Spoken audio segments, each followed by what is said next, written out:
오늘은 12월 27일 전도서 9장 11절부터 18절입니다. 먼저 11절과 12절을 읽습니다. 내가 다시 해아래서 보니 빠른 경주자들이라고 선책하는 것이 아니며 용사들이라고 전쟁에 승리하는 것이 아니며 지혜자들이라고 음식을 얻는 것도 아니며 명철자들이라고 재물을 얻는 것도 아니며 지식인들이라고 은총을 입는 것도 아니니 이는 시기와 기회는 그들 모두에게 임함이니라. 분명히 사람은 자기의 시기도 알지 못하나니 물고기들이 재난의 그물에 걸리고 새들이 올무에 걸림같이 인생들도 재앙의 날에 그들에게 호련히 임하면 거기에 걸리느니라. 여기 보면 11절에 보면 전도자가 세상에서 강한 사람들을 나열하고 있어요. 먼저 경주자들 이렇게 표현하고 있고요. 그리고 용사, 그리고 지혜자, 명철자, 이 사람들을 쭉 나열을 합니다. 나름대로 각계에서 능력을 인정받는 사람들을 이야기하고 있는 거예요. 그런데 나름대로 그들의 능력이 있고 지혜가 있는 사람들이지만 그 모든 사람들의 능력과 지혜는 뭐가 있다? 제한적이다라고 표현하고 있는 거예요. 제한적이다. 능력은 다른 사람들에 비해서 출중할지 모르지만 결국 그들의 능력도 그들의 지혜도 제한적이고 알 수 있는 것만 아는 거고 할 수 있는 것만 하는 것이지 못하는 건 못하는 거고 알지 못하는 건 알지 못한다 라고 표현하고 있어요. 특별히 그들이 왜 제한적이냐면 인생의 방향, 어떻게 가야 될지, 그리고 인생의 끝, 내 인생은 어떻게 끝날지 알 수 있는 사람이 없다. 여러분 그렇지 않습니까? 인생을 살아가는데 늘 선택이에요. 내가 어떤 걸 선택해야 되느냐에 따라서 결과가 달라지잖아요. 그런데 그 결과를 알 수 있는 사람이 누가 있느냐? 그러면 실패가 없죠. 다 성공하죠. 그리고 인생의 끝을 알 수 있는 사람이 누가 있느냐? 다 인생의 지혜는, 능력은 제한적이다 라고 얘기하는 거예요. 그래서 전도자는 이런 얘기를 하는 거죠. 사람의 능력은 제한적이기 때문에 그 제한적인 능력을 의지하며 어떻게 살겠느냐? 무한한 능력을 갖고 있고 모든 걸 알고 계시는 하나님을 의지하며 살아야 된다라는 거예요. 믿음은 바로 이와 같은 하나님을 바라보며 사는 것입니다. 오늘도 나 자신을 의지하지 말고 나보다 능력 있고 많이 가지고 있는 누구를 의지하지 말고 살아 역사하시는 하나님을 의지하는 여러분 되기를 축원드립니다. 12절 말씀을 다시 한번 보자면 여기서 물고기와 새 얘기를 해요. 물고기가 그물에 걸리고 새들이 올무에 걸림과 같이 인생들도 재앙의 날이 그들에게 호련히 온다 이렇게 표현하고 있어요.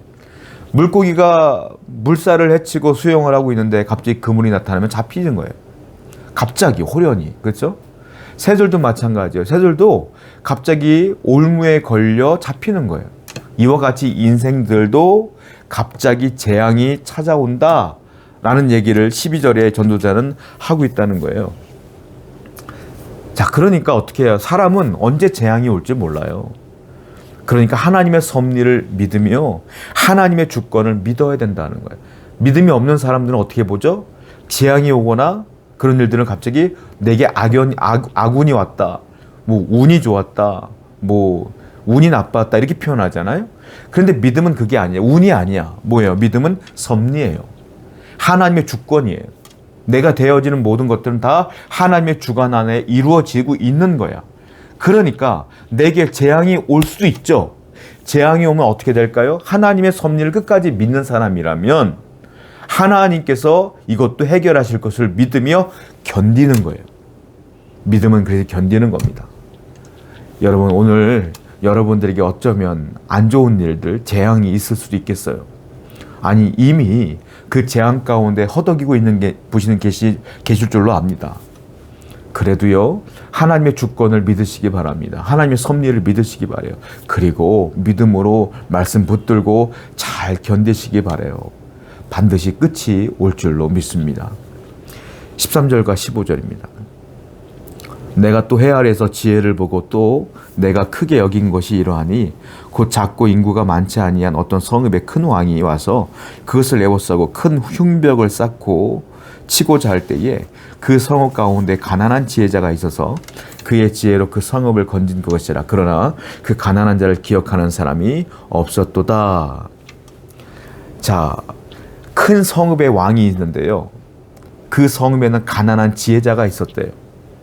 근데 그 큰 성의 왕의 공격을 이 가난한 지혜자의 지혜로 이겼다는 겁니다. 그 큰 성읍을 구원한 것이죠. 그런데 많은 사람들은 그 가난한 지혜자의 지혜로 이긴 것을 잊어먹더라 이 말이에요. 왜 그랬을까요? 왜 사람들은 그 지혜자의 지혜의 공로를 잊어먹었을까요? 그 사람이 가난했기 때문이다. 힘이 없었기 때문이다 이거예요. 전도자가 말하는 것. 사람들은 가난하고 힘없는 사람의 지혜를 통해서 이긴 것을 기억하지 못해요. 사람들은 뭘 봅니까? 겉으로 드러난 육신적인 가치, 세속적인 가치를 봐요. 돈이 많대, 권력이 많대, 박사학위가 몇 개래, 집안이 이렇대더라, 집이 몇 개래, 부자래, 재산이 이렇대. 그거 본다는 거예요, 사람들은. 근데 힘없고 연약한 사람들이 아무리 훌륭한 일을 해도 그건 거들떠보지도 않는다는 거예요. 이게 세상의 논리야. 여러분, 그런데 감사한 게 뭔지 아세요? 우리 하나님은 그들이 바라보는 세속적인 가치를 보지 않아요. 하나님이 누누이 말하는 게 있어요. 뭐라고 말합니까? 나는 외모를 보지 아니하며 그 중심을 본다 그랬어요. 우리 하나님은 가난한 지혜자의 중심을 보시는 분이에요.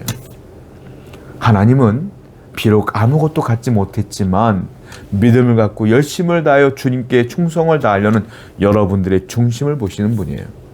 오늘도 내 중심을 보시는 하나님께 감사하며 살아가는 여러분 되기를 축원드립니다.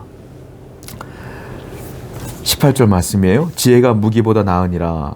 그러나 죄인 한 사람이 많은 선을 무너지게 하느니라. 지혜가 있어요. 그런데 죄인 한 사람이 그 모든 것들을 무너뜨린대. 지혜는 하나님께서 주시는 지혜를 말해요. 즉 죄와 멀리하는 것이죠. 말씀대로 살아가는 것이죠. 말씀대로 순종하는 것이죠. 죄는 하나님 말씀을 반대로 살게 하는 거예요. 그래서 죄와 지혜는 반대편에 서 있어요. 여러분들의 삶을 무너뜨리는 것, 여러분들의 믿음을 무너뜨리는 건 뭐냐? 죄다라는 거예요. 지혜로운 성도는 그러므로 죄를 멀리해야 되며 말씀을 통하여 죄를 분별할 줄 알아야 된다. 오늘도 하나님 은혜 가운데 죄를 멀리하시고 하나님의 성령 가운데 거하고 말씀대로 순종하시는 여러분 되기를 축원드립니다. 기도하겠습니다. 하나님, 내 중심을 보시는 하나님을 바라보게 하시고 언제나 우리의 능력을 의지하지 않고 하나님만을 의지하며 살아갈 수 있도록 인도하여 주시옵소서. 예수님의 이름으로 기도드렸습니다. 아멘.